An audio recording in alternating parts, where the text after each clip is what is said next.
Hello everyone, welcome back to learn coding with me. ഇന്ന് നമ്മൾ നോക്കാൻ പോകുന്നത് HTML ഹെഡിങ് എന്താണെന്നും അതുപോലെ തന്നെ HTML പാരഗ്രാഫ് എന്താണെന്നും അതെങ്ങനെ ക്രിയേറ്റ് ചെയ്യാമെന്ന് നോക്കാം. HTML heading are titles or subtitles that you want to display on a web page.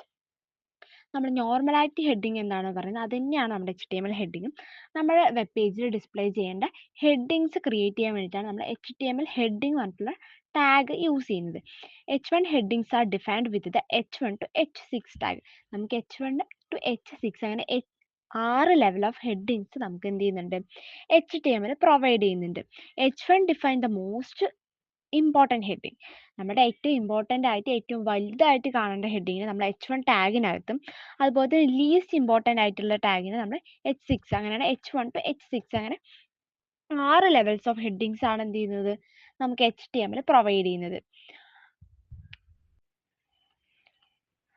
നോക്കുകയാണെങ്കിൽ താഴെ എക്സാമ്പിൾ കണ്ടല്ലോ, H1 heading 1, H2 heading 2, H3 heading 3 പറഞ്ഞ് നമ്മൾ കുറച്ച് എക്സാമ്പിൾ എഴുതി വെച്ചിട്ടുണ്ട്.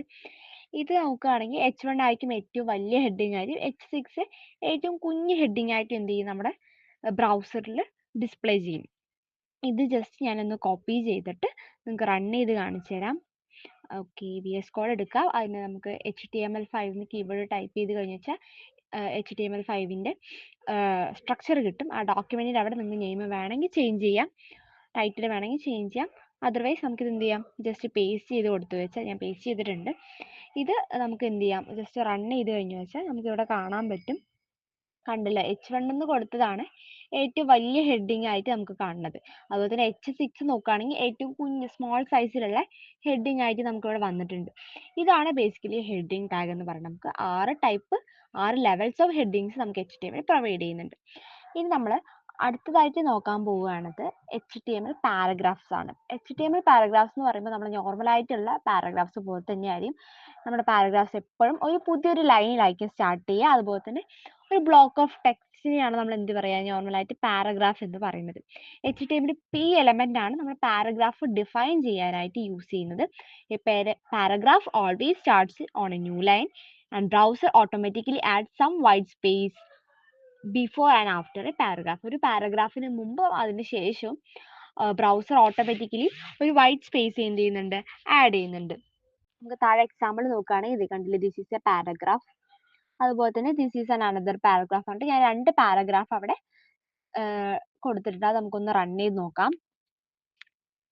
നോക്കുകയാണെങ്കിൽ നമുക്കിതൊന്ന് ജസ്റ്റ് റൺ ചെയ്ത് കണ്ടുവെച്ചാൽ നമുക്കിവിടെ അതേ പാരഗ്രാഫിൻ്റെ എക്സാമ്പിൾ കണ്ടല്ലോ. ഇങ്ങനെ ആയിരിക്കും പാരഗ്രാഫ് നോർമലായിട്ട് ഉണ്ടാവുക, ഒരേ വലിപ്പം തന്നെ ആയിരിക്കും. ഇനി നമുക്ക് ഈ പാരഗ്രാഫ് ഞാനൊന്ന് ജസ്റ്റ് ചേഞ്ച് ചെയ്തിട്ട് ഒരു വലിയൊരു പാരഗ്രാഫ് കൊടുത്തിട്ടുണ്ട്. നോക്കുകയാണെങ്കിൽ ഇപ്പോൾ നമ്മളൊരു പാരഗ്രാഫ്, വലിയൊരു പാരഗ്രാഫ് കൊടുത്തിട്ട് ഞാൻ ഇടയിൽ അടുത്തൊരു ലൈൻ ബ്രേക്ക് ജസ്റ്റ് എൻ്റർ ചെയ്ത് കൊടുത്തു നോക്കുമ്പോഴത്തേക്കും യാതൊരു മാറ്റമില്ല, സെയിം ലൈനിൽ തന്നെയാണ് വരുന്നത്. ഒരു പാരഗ്രാഫ് എലമെന്റിനകത്ത് ഡിഫൈൻ ചെയ്ത പാരഗ്രാഫ് ടെക്സ്റ്റ് അല്ലെങ്കിൽ ബ്ലോക്ക് ഓഫ് ടെക്സ്റ്റ് നമ്മൾ സ്പേസ് കൊടുത്താലും അതുപോലെ തന്നെ പുതിയൊരു ലൈനിൽ സ്റ്റാർട്ട് ചെയ്ത് കൊടുത്താലും നമുക്ക് ഡിസ്പ്ലേ ചെയ്യുന്നത് കറക്റ്റ് നമ്മുടെ ആ ഒരു ബ്രൗസറിന്റെ ഫുൾ വിഡ്ത്ത് കവർ ചെയ്യുന്ന രീതിക്ക് ഒരു ലൈൻ ആയിട്ടായിരിക്കും വരിക. അതിപ്പോൾ എത്ര കൊടുത്താലും. അപ്പോൾ ഇതാണ് പാരഗ്രാഫ് ടാഗ് എന്ന് പറയുന്നത്, അല്ലെങ്കിൽ P ടാഗ് എന്ന് പറയുന്നത്. ഇങ്ങനെയാണ് നമ്മൾ ക്രിയേറ്റ് ചെയ്യുക. അപ്പോൾ HTML ഹെഡിങ്ങും പാരഗ്രാഫ് ടാഗും എന്ന് പറയുന്നത് ഏറ്റവും സിമ്പിൾ ആണ്. മനസ്സിലായെന്ന് വിചാരിക്കുന്നു. അടുത്തൊരു ക്ലാസ്സിൽ വീണ്ടും കാണാം. ബൈ.